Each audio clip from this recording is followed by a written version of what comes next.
Quer duplicar o valor da sua assinatura? Agora assinar o Observador dá acesso a todos os conteúdos e benefícios e ainda há uma anuidade ACP Bronze grátis. Terá vantagens que vão desde plano de saúde gratuito a descontos em combustível. Esta é uma assinatura que vale por duas. Assine hoje em observador.pt com 45% de desconto.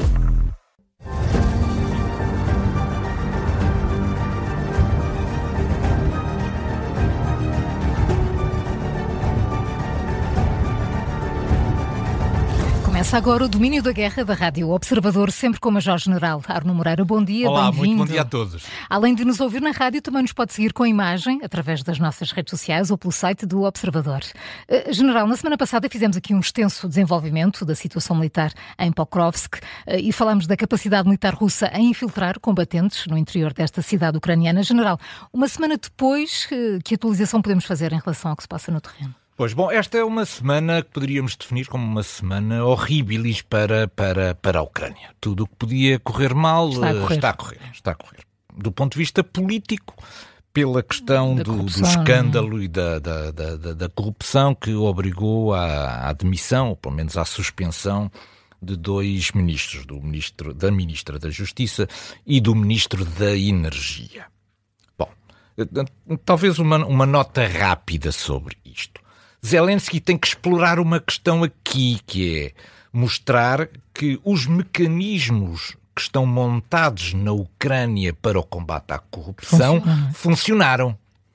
Isso é talvez o mais importante que Zelensky, no meio, enfim, desta turbulência, tem que mostrar aos parceiros europeus, que têm mecanismos montados na Ucrânia que permitem detectar casos ou indícios fortes de corrupção e que a sua decisão é célere e é, sobretudo, muito assertiva. Portanto, procurar restabelecer a confiança com os seus cidadãos, que também não gostam de ver que o esforço de guerra esteja a ser aproveitado por alguns elementos do governo para enriquecer e, por outro lado, também justificar-se perante aquilo que são as verbas bastante substanciais que os países, sobretudo os países da União Europeia, têm feito chegar para suportar quer o esforço de guerra, quer o próprio funcionamento do governo ucraniano. Portanto, é importante que Zelensky explore também este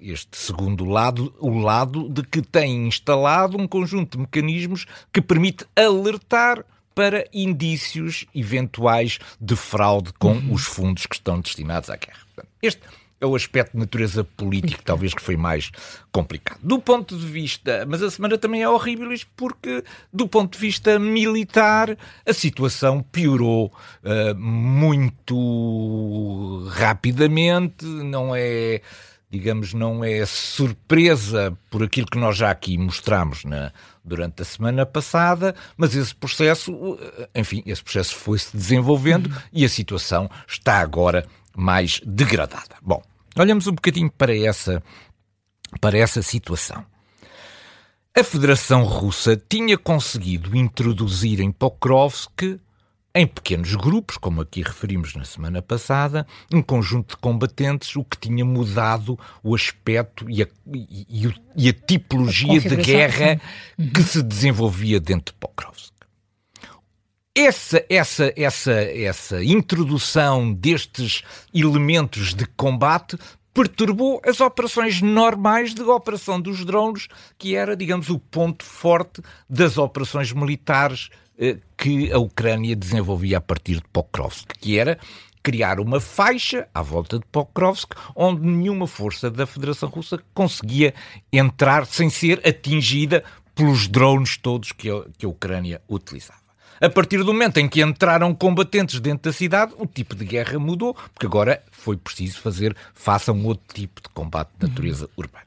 E houve, portanto, uma diminuição da capacidade de utilização dos drones por parte da Ucrânia, o que facilitou também a entrada e a chegada de mais reforços que se infiltraram também dentro da cidade de Pokrovsk. Bom, isto significa que o número de combatentes da Federação Russa disponíveis para o combate dentro de Pokrovsk é agora muito superior àquilo que era na semana passada. Houve também um aspecto que é importante e para os quais às vezes quem não está ligado digamos, às operações de natureza militar não compreende muito bem. Uma das funções que um oficial de intelligence faz em operações no quartel-general é estar muito atento àquilo que são as condições meteorológicas e a forma como as condições meteorológicas afetam todos os sistemas de combate, a começar pelos sistemas de vigilância.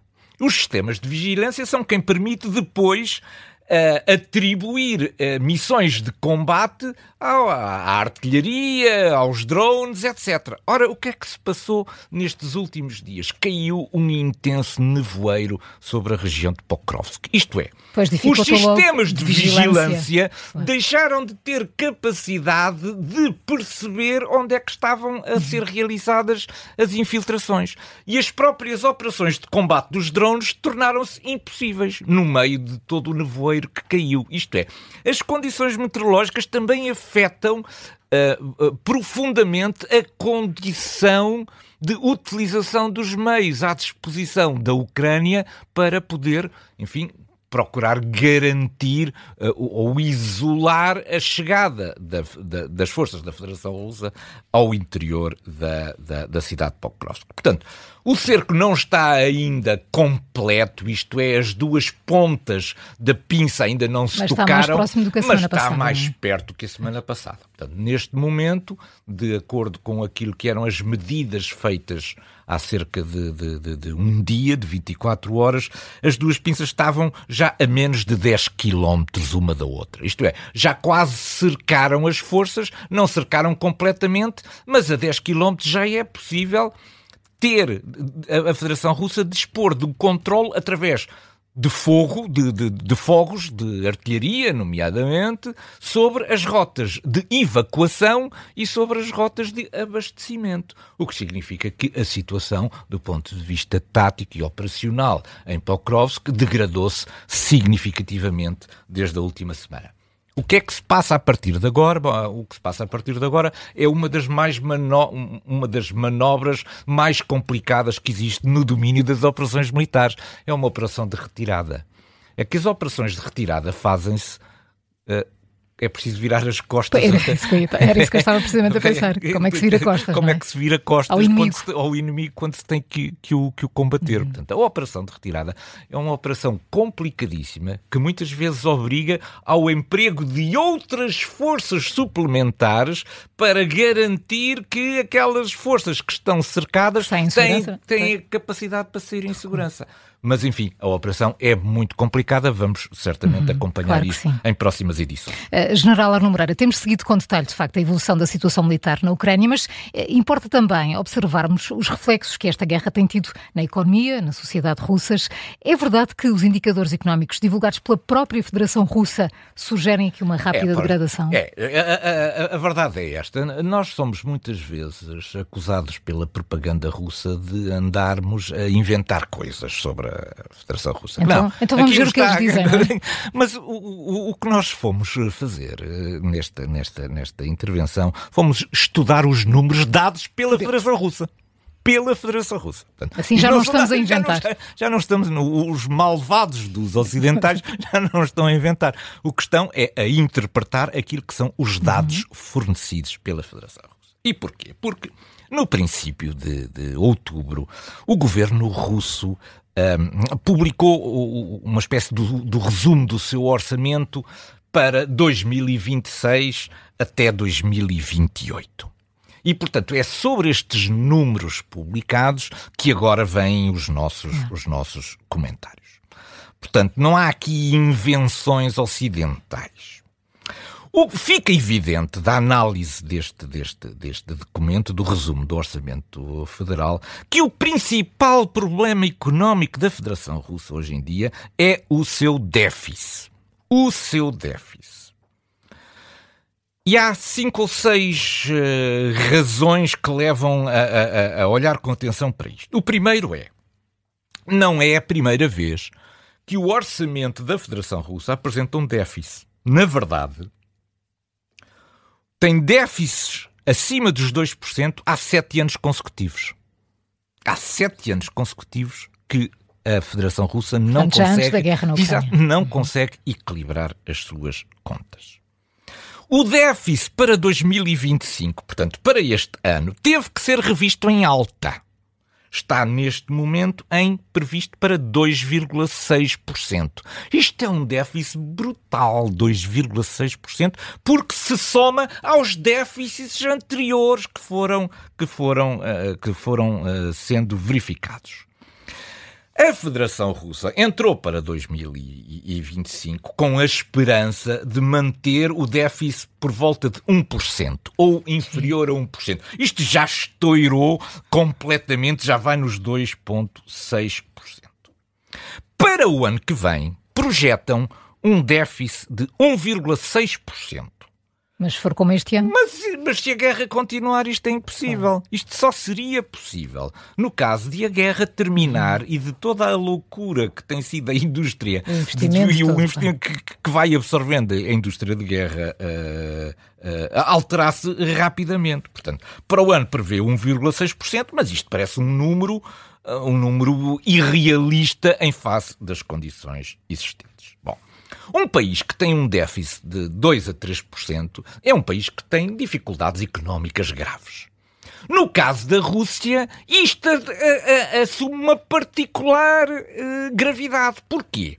Porque um país ocidental, quando tem um déficit, o que vai fazer é vai contrair uma dívida. Vai às instituições internacionais, vai procurar dinheiro para cobrir esse déficit. Vai pagar juros, naturalmente, sobre isso. Bom, mas vai-se financiar junto de instituições financeiras. Ora, a Federação Russa está fora deste circuito. Isto é, não se consegue financiar junto das instituições por causa das sanções financeiras. Portanto, a Federação Russa não só tem um déficit, como não tem capacidade de se financiar nos mercados internacionais por causa daquilo que são as suas sanções. A China vai ajudar? Não! Isso que eu ia perguntar a todos os amigos. A China não vai cobrir o déficit russo. A China vai fazer tudo o que são aspectos de natureza comercial. Isto é, quer o seu dinheiro pago a tempo e horas. Não vai cobrir o déficit russo. Ou seja, a Federação Russa tem aqui um problema de financiamento. Como é que ela vai resolver o problema de financiamento? Pois estão abertas aqui duas hipóteses. Primeira hipótese é a Federação Russa vai emitir moeda. Pronto, isto é criar inflação também. Portanto, claro. O Banco Central vai-se pôr a emitir rublos para cobrir esta coisa. Outra, cobrar taxas em tudo o que mexe. Ora, na indústria, as taxas aplicadas ao lucro das empresas estão neste momento subiram para 25%. E o IVA vai subir no dia 1 de janeiro para 22%. Ou seja, todos os equipamentos de natureza eletrónica,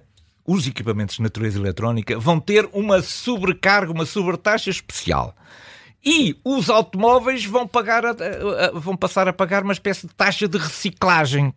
Portanto, em tudo o que mexe na Federação Russa, neste momento, tem taxas aplicadas. Porquê? Porque, altíssimas, porque é preciso ir buscar o dinheiro a algum lado. Chega isto? Não, provavelmente não chega. E como vai a sociedade reagir a isto? E como é que vai reagir a isto? Bom, sem acesso, este custo foi suportado. Então, mas como é que a Federação Russa suportou isto até agora? Por causa do Fundo Soberano. A Federação Russa construiu, antes da guerra, ao longo dos anos, sustentado pelo dinheiro europeu das importações de gás e de petróleo, constituiu um fundo de reserva de muitos milhares de milhões de dinheiro europeu que nós pusemos lá. Portanto, porque é que a Federação Russa sobreviveu até agora? Sobreviveu porque ia buscando todos os anos, ia buscar parte desse fundo que tinha. Ora, quanto é que tem o fundo neste momento? É que o fundo neste momento terá agora cerca de 50 mil milhões de dólares. Isto parece muito dinheiro? Parece. Mas o déficit para este ano é de 70 mil milhões de dólares. Isto é, consome completamente o que restava do fundo. Portanto, é preciso também olhar para estas questões da guerra, porque a guerra não são apenas os aspectos de natureza militar, são também aspectos de sustentabilidade económica daquilo que é esta economia de guerra. E para terminar, isto já aparece nos mapas publicados pelo governo russo sobre aquilo que são as despesas militares. Em termos de percentagem do produto interno bruto, em 2024, as despesas militares representavam 5,3%. Em 2025, cresceram para 6%, é um aumento brutal. E a partir de agora, para 2026, 27 e 28, a Federação Russa acha que vai conseguir reduzir as despesas militares. Mas isto só é possível se a guerra, entretanto, terminar, o que, enfim, está difícil de acontecer. Portanto, e em resumo, há um comboio, que é a economia da Federação Russa, a caminhar contra uma parede. Essa parede é a parede da realidade. E a função da Europa é acelerar o comboio ou puxar a parede para mais perto do comboio, porque é aí que a União Europeia pode fazer a diferença. E vou terminar com isto. Nós continuamos a importar muito de petróleo, já importamos, das nossas importações de petróleo, só 3% é que vem da Federação Russa. Mas de gás, ainda há muita importação de gás, sobretudo sob a forma de gás liquefeito. Ora, o que é que acontece? Só este ano, em 2025, nós vamos dar à Federação, nós europeus, vamos dar à Federação Russa 15 mil milhões! 15 mil milhões de euros. É quanto nós, Europa, por termos sido incapazes de termos cortado esta dependência, vamos continuar a alimentar o Fundo Soberano da Federação Russa. Portanto, assim a parede não fica mais perto. Assim a parede não fica mais perto.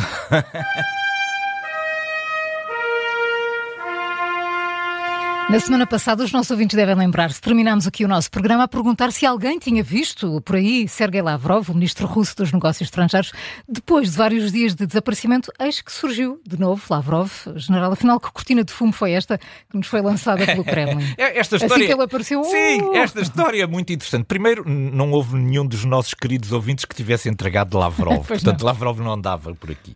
Lavrov estava algures escondido. E o estar escondido, estava escondido de propósito. Essa que é a minha teoria é: Lavrov esteve escondido de propósito. E porquê é que esteve escondido de propósito?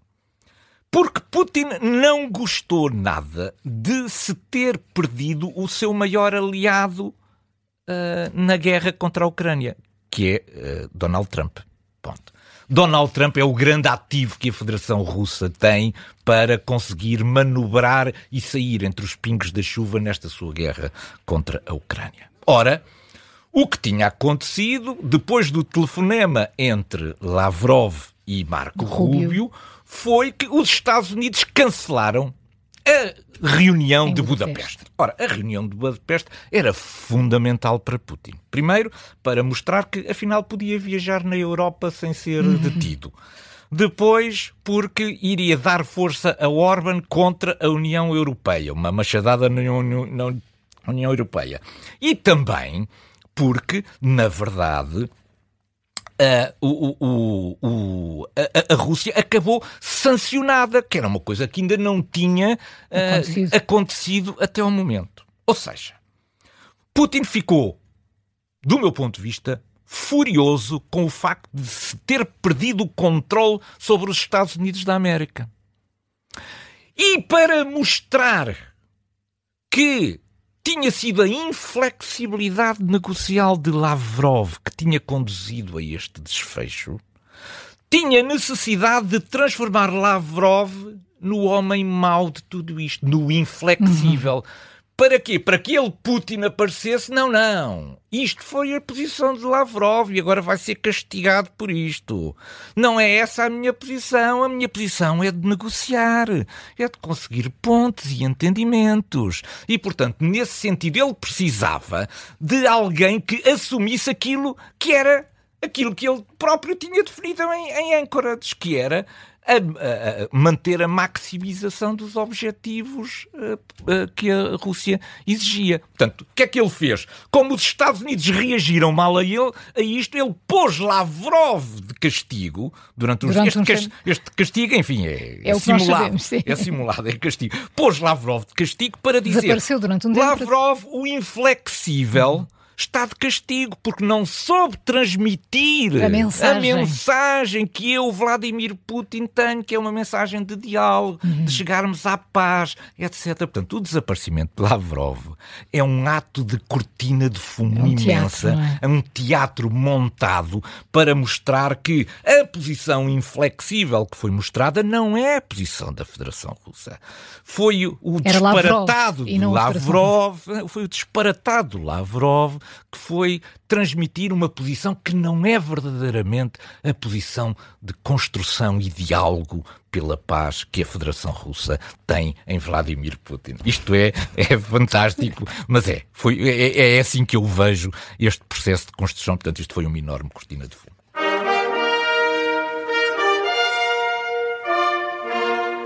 O nosso ponto de mira de hoje foca-se em Jesse Waters, um dos mais cotados comentadores da Fox News. General, o que importa reter dos mais recentes comentários incendiários? Sim, ora bem, uma das coisas que eu gosto de ver todos os ângulos. Gosto de ver todos os ângulos. A Fox News é um desses ângulos.